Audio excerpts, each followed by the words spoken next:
Making a video. Response video to Andy.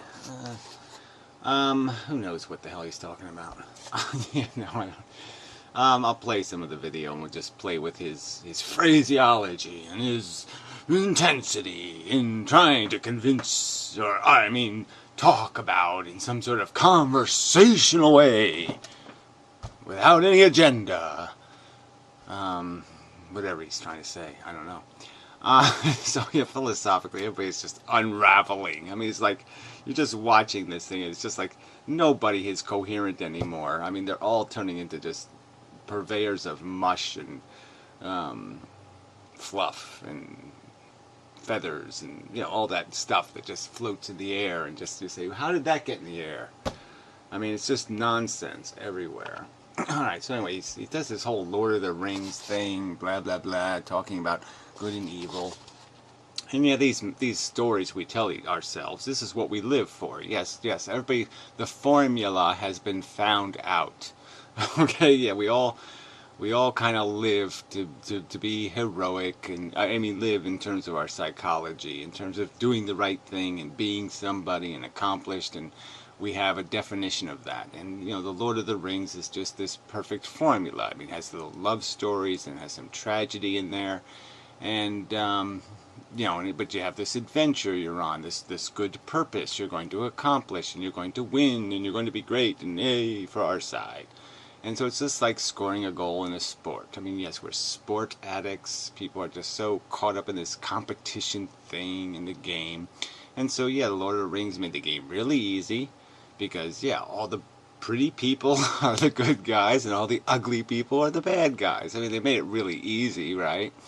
They couldn't make the slobbering, drooling enemy any more slobbery or drooly, right? And then very... almost, to use Andy metaphors of religion, it's almost the nunnery kings, they're in their robes and they're all mean and angry and snarly, like some bitch nun or something. Yeah, and they're like the king of the trolls and, the nasty bits.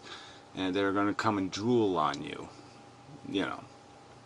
But they're not intrinsically, the evil isn't described as anything other than they're going to come and take your house or something, or they're going to they're going to live in your basement, or they're going to hang out under your bridges. There's no real explanation of exactly what the evil is, like whether it's like what they're going to bring gambling to your town, drinking and debauchery of some kind. So yeah, that's not a very well defined evil, except that they're ugly and smelly and they're going to drool on you, and that'll be just awful and nasty, and they're probably going to go duty in your front yard. And so, yeah, life will be ruined because the orgs, or whatever they are, will poop in your yard. So, yeah, it doesn't make any sense. I mean, it doesn't make any sense as anything connected to reality, but it just makes sense as a story, as something to live for, and la la la la la. So anyway, let's go back to the real context. And so he takes this as some sort of enduring fundamental feature of existence, is this battle that we're on, this adventure, and it's an infinite adventure, infinity and beyond again. We're back to the same old fable that people just don't want to deal with the universe as it is, and that human life has been a tiny little speck in time of the universe, and that most of the universe isn't doing any of this living thing, and most of the things doing the living thing, 99.999999999999999999999% are doing something pretty disgusting, like injecting their maggots into caterpillars or something. Just horrible, awful, nasty crap. And that life itself is pretty disgusting and stupid. It's just wiggly things, little machines saying, I want, I need, I take. I want, I need, I take. Yeah, that's all. There's nothing else going on here. That's the biology. We can acknowledge what it is, and we can also understand that it's biology. It's a kind of chemistry. It isn't magic. It isn't enduring. It isn't some special force of the universe. It's just what chemistry does under specific, complex circumstances where molecules replicate in a specific way where they're a blueprint and not actually an active participant. I mean, it's a complex process that evolves out of time and interaction. But there is no evidence that it's enduring or that it's a primary function of the universe. It's an infestation on one planet. It's a kind of thing that happened on one planet.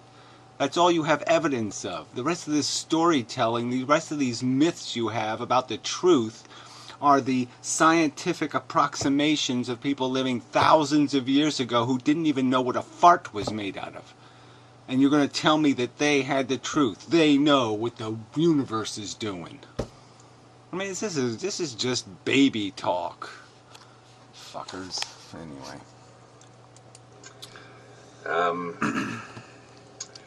I wonder what you would call that state. That state that you simply cannot handle the default position. And what does that mean? What is it? You cannot handle the default position.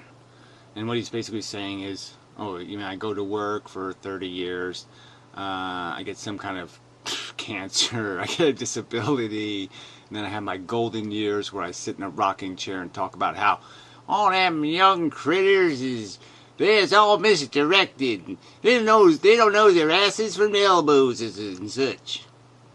And then I die. Oh yeah, I can't deal with that. Okay, yeah, I'll say, okay, I can't deal with it. Oh, but I'm dealing with it, aren't I? Yeah. Yeah, I think it's ludicrous and preposterous that I'm playing an imbecilic, stupid game because my dumb cunt mother was a stupid whore who couldn't figure out that maybe there's something out there to do than taking care of babies. Actually, she had babies, and then she kind of wanted to drive off a bridge. Yeah, she had a period there where we didn't see Mommy for a while because Mommy was not doing very well.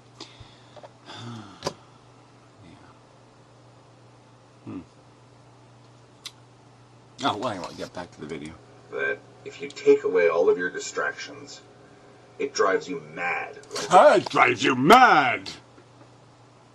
Or it drives you to make YouTube videos where you say things like, well, wait a minute, why don't we just slow down a little bit and analyze what we're doing and say, hey, does this make any sense to do this bullshit, to live these lies, to live in this fake, putrid, superficial, cosmetic, dumb, lowest common denominator world? I mean, shouldn't we treat trying to live in the highest uncommon denominator world? Shouldn't we all strive to be like intelligent and sensible and logical instead of poo-eating morons? I mean, should we even have that conversation? So that's what it drives me to do. I guess that's madness, is to say, hey, let's come up with a better strategy than play along. Yeah, let's not play along. Well, the rabbit says so too. Thunderfoot owes me royalties. Yeah, I know. Thunderfoot really did steal rabbithood. Bastard. How dare he. Does or kills you like it does in Zopfi's caveman in The Last Messiah. Or it turns you into something utterly cruel and evil like Hitler or Sauron. Right. So we have examples of that somewhere. I mean, look, the very idea of comparing Hitler to Sauron is kind of retarded anyway. I mean, you know, Hitler was wrong for a lot of things, but he was right about some things. And so, unlike Sauron, who apparently has absolutely no agenda but to make a whole zillions of trolls so they'll drool on you. I don't know what else he's trying to accomplish. Yeah, I don't know, get a big ring collection. I mean, we really don't have his agenda written down anywhere. He doesn't have a platform. You know, at least Hitler had one of those. It was stupid, and I mean, the unification of Europe thing was probably pretty smart, but yeah, do it at the expense of the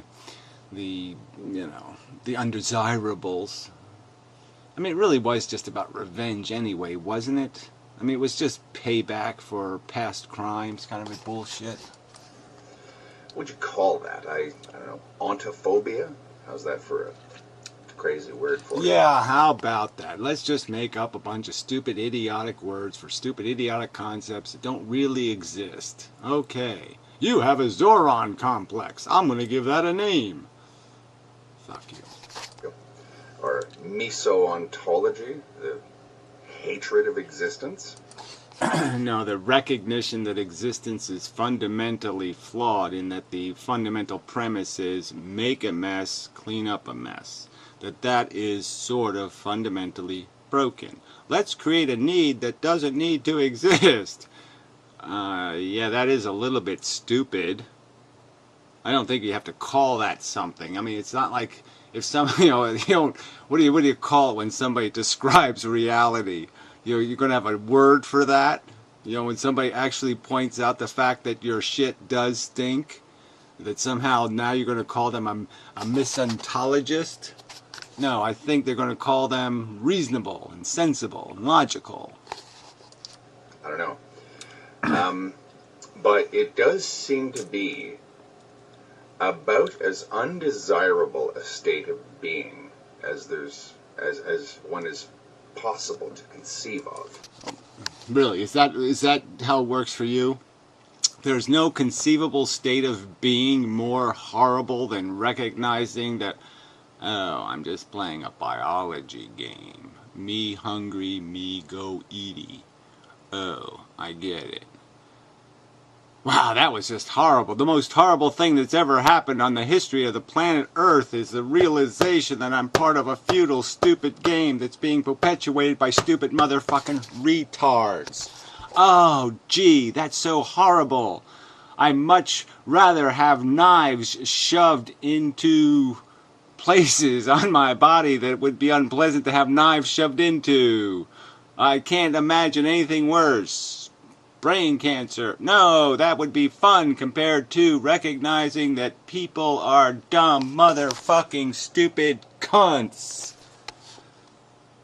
No, it's unpleasant to recognize that you're all stupid, motherfucking jackasses. But I think there's worse states of mind. I think there's worse states of being. I believe there are. Being itself is the problem.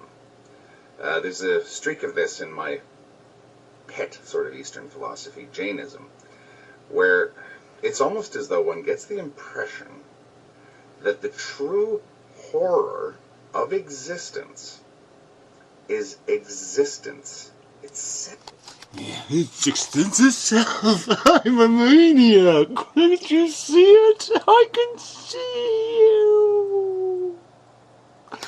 God, this guy is fucking scaring me a little bit. And I mean, that's a scary motherfucking face. You gotta concede. Anyway.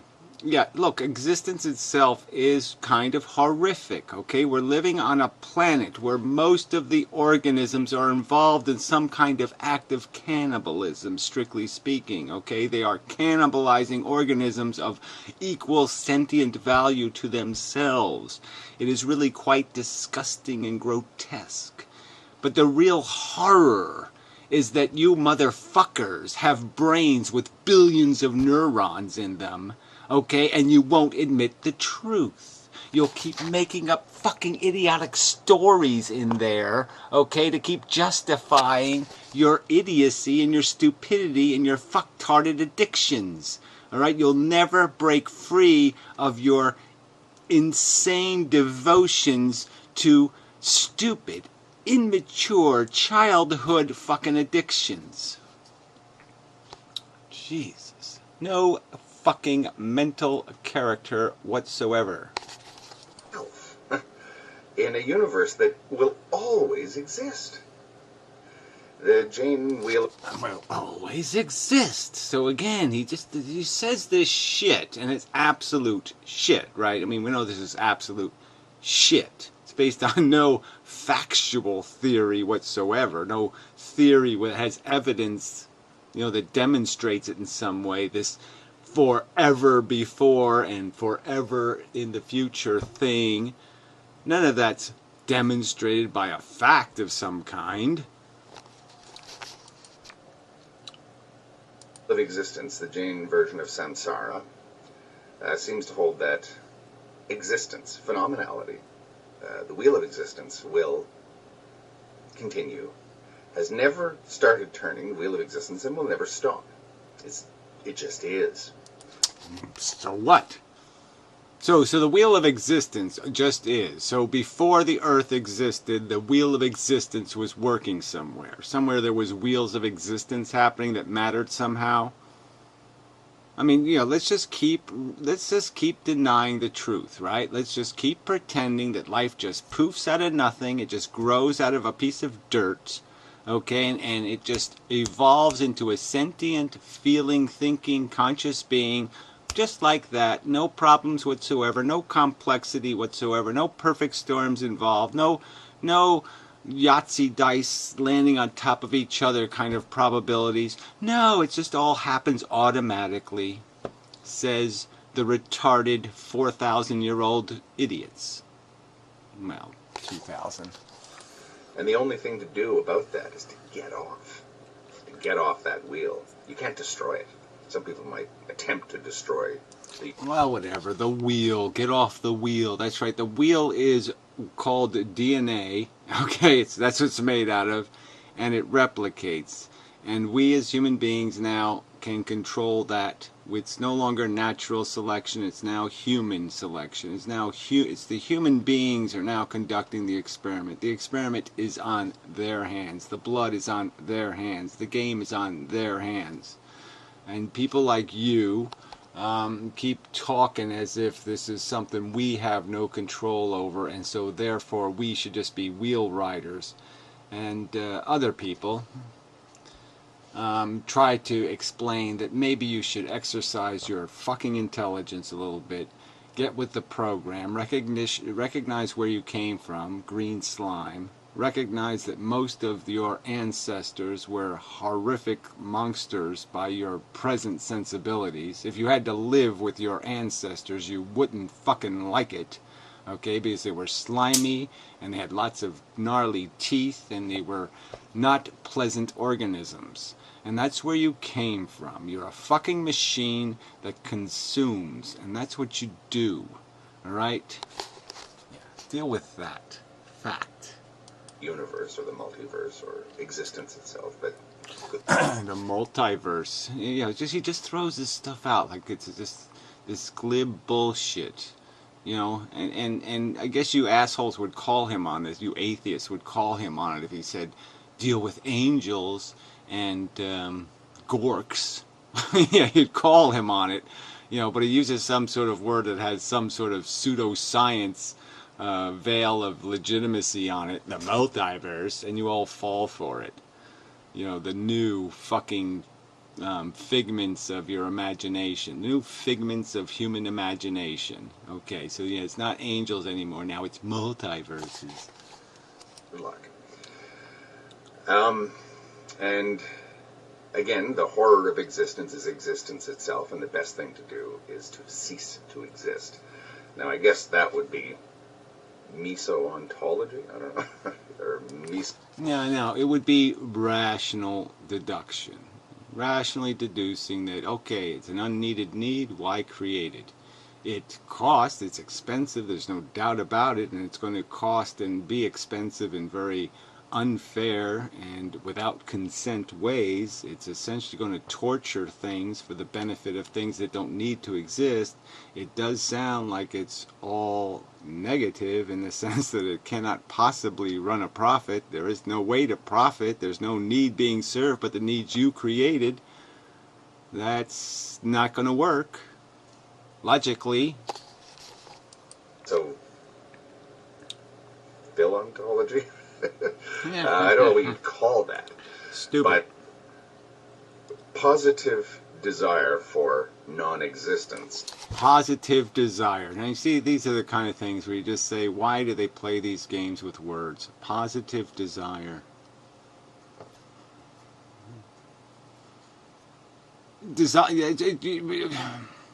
It's redundant. Positive desire? Come on.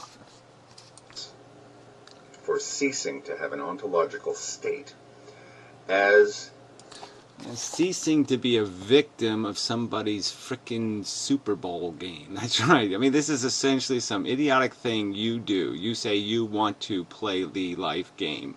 You are hungry. Well, go ahead and be hungry in your own house, okay? But when you decide to throw your garbage onto somebody else, when you decide that your game is allowed to cost somebody else their welfare or harm or suffering, that's where you go too far. So you go too far. You're rude. You are gorkish or orcish or whatever. You're drooling, slobbering monsters who don't give a fuck about the victims. And that's what makes you evil. A counter to a true hatred, fear, terror, horror of... Yeah, just make up, you people are just so obnoxious. You just glibly talk about this shit like it isn't real. Like horror really isn't horror. Like suffering really isn't suffering. Because, yeah, right now you're feeling okay and you're doing okay. And so these words don't mean anything to you. But they do mean something in the world. It is experienced by people in the world. And it's just really grotesque. I mean, when you're at your worst, okay, when you're dying of cancer and you're at your very worst, please make a video and talk this crap, this tripe. All right? Talk this tripe and this crap about how you think it's all okay.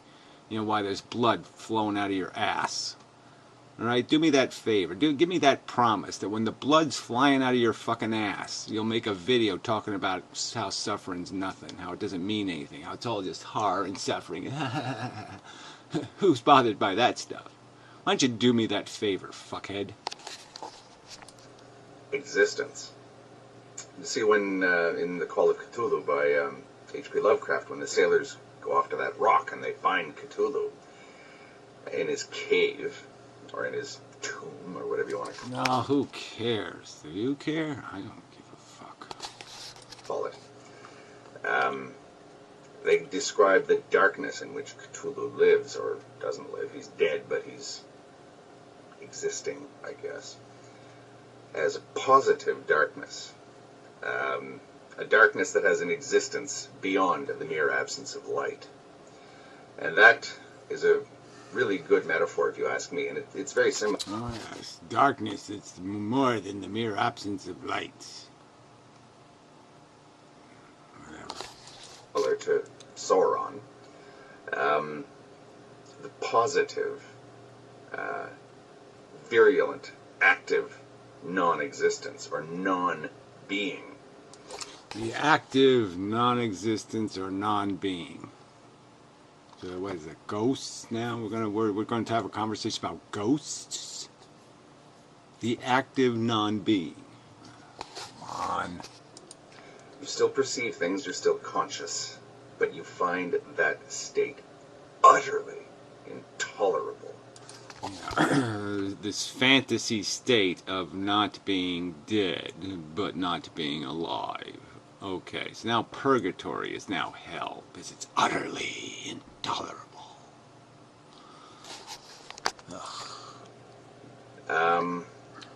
I don't think one can...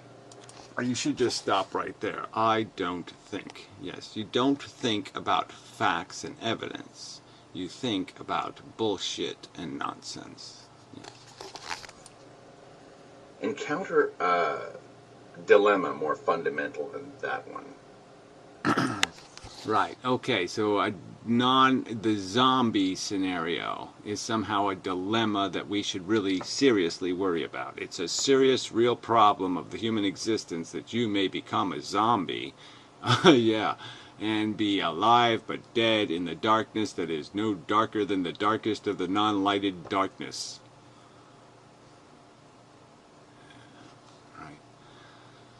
But you shouldn't be scared to get cancer. Yeah, no, that's no problem. Fuck. So don't be afraid of cancer, but be afraid of becoming a zombie. Shit. Shakespeare, to be or not to be. Well, do you have any bloody choice? Yeah, that's the whole point. Yeah, we do, exactly. People have the choice to make something be or make something not be. That is their choice. Okay, yes, to procreate or not to procreate. And it's an easy question to answer if you have anything, any kind of, even the most rudimentary decency, some sense of ethics. You know that you don't have a right to impose your idiotic notions of accomplishment, your hopes and wishes for your own silly, stupid life on somebody else. That's idiotic, retarded, foolish, stupid, mean. It's bullying, okay? Having babies is bullying. Stop doing it. It's bad. It's nasty. Ugh, Jesus. God, I hate this guy. Yeah, I really do hate this crap. Ugh. Look, we can understand the good and the evil here. We can understand the difference between the comfort, the warm blankie, okay, somebody's love, and being injured and harmed and broken and cold and lonely. We can understand, the difference between a sensation of comfort and relief and sensations of torment and agony and consuming pain. And so those are the goods and the evils here. There's nothing else. And we know that the good merely exists as a response to the negative, as the absence of the negative. And that's the sad truth of existence, is the good doesn't come first, and then the bad comes to attack it. No, it is the bad that shows up first, and the good is merely suppression of the negative. And the easiest way to suppress the negative is don't fucking create it. Jesus. Stupid. Anyway, enough of a video. So I think I'll put snow shoveling in the background, just because I have a video of snow shoveling, right? So put that in the background. Yeah, why not?